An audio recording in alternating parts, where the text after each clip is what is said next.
Assalamualaikum warahmatullahi wabarakatuh.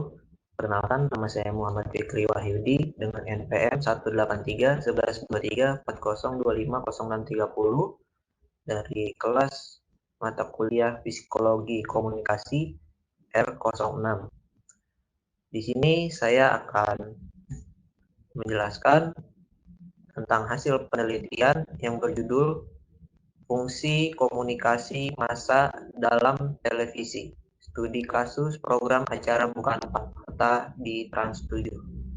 Jurnal ini merupakan karya dari Hastika Yantinoda, M. Khairul Latif, dan juga Yulianto Budi Setiawan dari tim penelitian dosen jurusan Ilmu Komunikasi Universitas Semarang.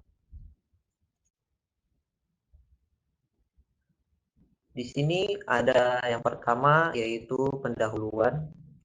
Jadi seiring dengan berkembangnya teknologi informasi dan komunikasi saat ini, televisi menjadi media massa yang paling besar pengaruhnya.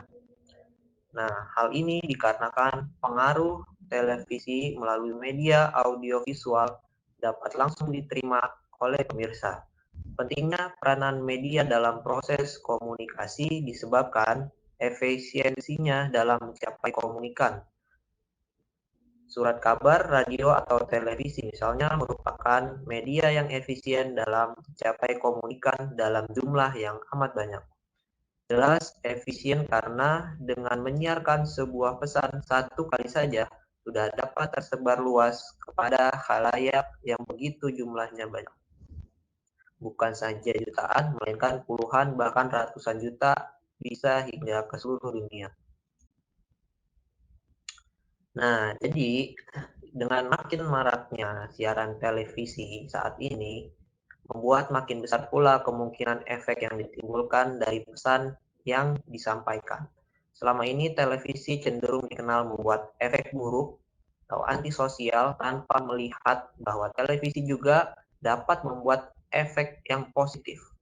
Jadi, jika dilihat dari fungsinya, komunikasi massa mempunyai beberapa fungsi, yaitu yang pertama, fungsi pengawasan, yang kedua, penafsiran, yang ketiga, penghubung, yang keempat, penerusan nilai-nilai, yang kelima, sebagai hiburan atau entertainment.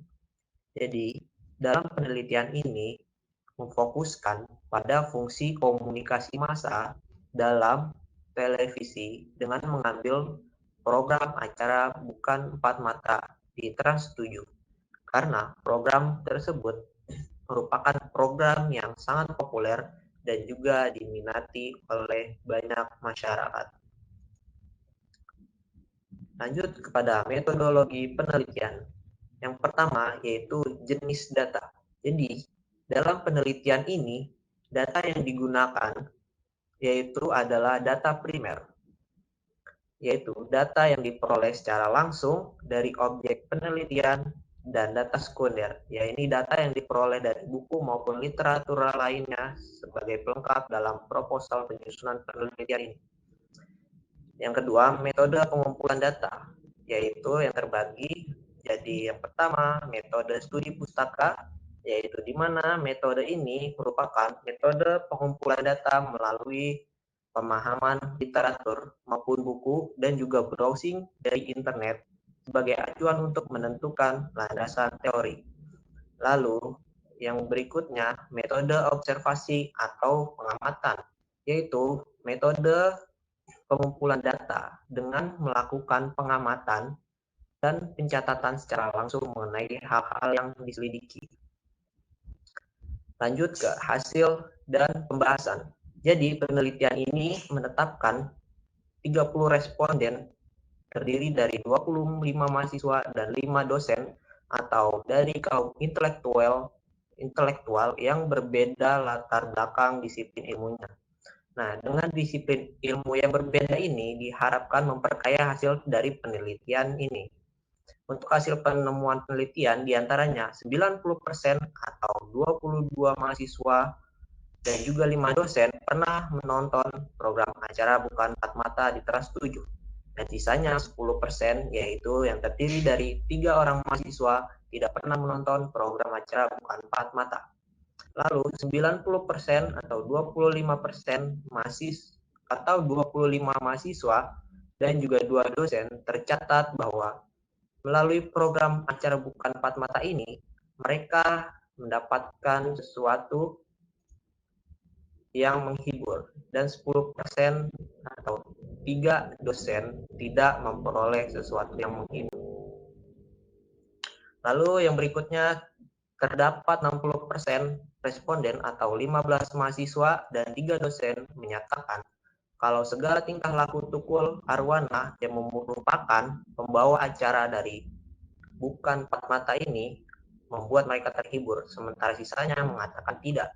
Dan 100% responden menuturkan mereka tidak menyediakan waktu khusus untuk menonton program acara bukan 4 mata ini. Kemudian sebanyak 70% subjek penelitian yaitu 19 mahasiswa dan 2 dosen mengakui bintang tamu dan materi diskusi dari bukan 4 mata ini juga merupakan salah satu faktor khalayak tertarik untuk menonton acara tersebut. Tercatat 100% mereka sepakat kalau nilai menonton program acara bukan 4 mata ini tidak bersama teman-temannya, tetapi mereka menonton sendirian. Karena 100% sumber data mengakui memperoleh nilai pengetahuan yang baru setiap menonton program acara bukan 4 mata ini. Dan mereka atau 100% juga setuju bahwa materi isi acara bukan 4 mata lebih mengedepankan originalitas. Yang berikutnya, 100% atau seluruh responden ditunjukkan dengan cakupan jumlah 100% mereka tidak fokus pada acara bukan 4 mata. Jadi selama menyaksikan acara ini, mereka tidak terlalu fokus. Lalu terkadang mereka menonton acara tersebut sambil mengerjakan hal yang lain, sehingga beberapa dari mereka, yaitu 15 mahasiswa, tidak dapat menginterpretasikan dengan baik makna dari materi yang ada. Tercatat pula 100% responden dari profesi dosen mengatakan kalau bukan 4 mata bukan program acara terfavorit mereka, sehingga program ini tidak bisa dijadikan sebagai inspirator atau motivator dalam kehidupannya sehari-hari. Ada yang memfavoritkan program berita, olahraga, seni, dan budaya, serta film sebagai program unggulan masing-masing subjek penelitian. Setelah menjawab poin diskusi itu, lalu sebanyak 80% responden yang terdiri dari 20 mahasiswa dan juga 4 dosen sepakat tidak setuju dengan pernyataan bahwa mereka dahulu mengetahui pertama kali program acara bukan 4 mata ini dari teman atau saudaranya. Sisanya mengamini penjelasan tersebut. Fokus penelitian ini menuturkan pertama kali mendengar program televisi tersebut setelah menyaksikan sendiri acaranya. Selanjutnya, 100% sampel studi mengakui pula bahwa tidak pernah menyampaikan pendapat via telepon ataupun internet tentang sesuatu atau informasi yang didiskusikan dalam acara yang dibawakan oleh Tukul Arwana. Mereka juga setuju kalau fungsi media sebagai pengawas sosial, sebagai pemberi dan penyedia informasi yang menghibur, dan fungsi penghubung antara media dengan khalayak tercermin pada program acara bukan 4 mata. Namun sayangnya, para subjek penelitian ini tidak menonton acara ini setiap episodenya. Sementara itu, para responden melihat adanya kecenderungan stasiun TV lain yang menduplikasi isi program ini dengan judul acara yang berbeda-beda. Misalnya, program acara Indosiar di mana Indro sebagai presenternya. Inti dari format diskusinya tidak jauh beda dengan acara yang dibawakan oleh Tukul Arwana ini. Akhir dari data penelitian ini berupa fakta bahwa separuh responden atau 15 mahasiswa mengakui sebagai pemirsa program acara bukan 4 mata yang loyal dan sisanya mengatakan sebaliknya. Kesimpulan dari penelitian ini yaitu berdasarkan hasil penelitian yang telah dilakukan, dapat terlihat bahwa program acara bukan empat mata di stasiun Trans TV Trans 7 terdapat fungsi komunikasi masanya, yaitu berfungsi sebagai pengawas sosial dan juga mempunyai fungsi sebagai penghubung antara media dengan khalayak.